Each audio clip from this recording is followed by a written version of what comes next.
Early voting began today for a number of measures and races, including Atlanta's next mayor, along with the city council and the school boards. The sheer number of candidates, more than a dozen here in the mayoral race alone, means it is likely this could head to a runoff after Thanksgiving. 11 Alive's Doug Richards explains why the second place finisher is as important as the first.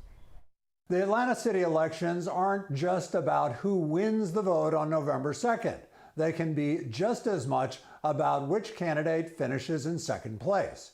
Voters went to the polls to see 14 names on the list of candidates for mayor. This election will settle that race if one of the 14 candidates can win more than half the votes cast, which is highly unlikely.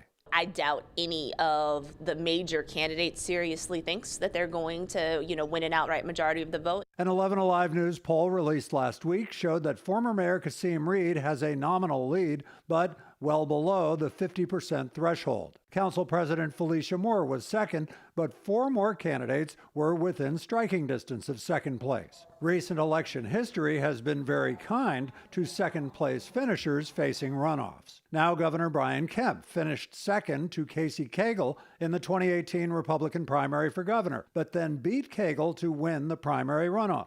In 2010, Nathan Deal finished second to Karen Handel in their primary for governor, but then Deal beat Handel in the runoff.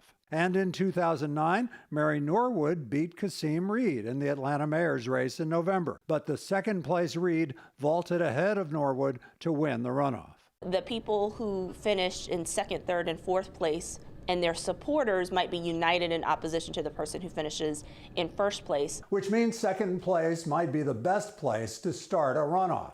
One candidate who might disagree, however, is Atlanta Mayor Keisha Lance Bottoms. She won the 2017 city election and then won the runoff a few weeks later, also against Mary Norwood.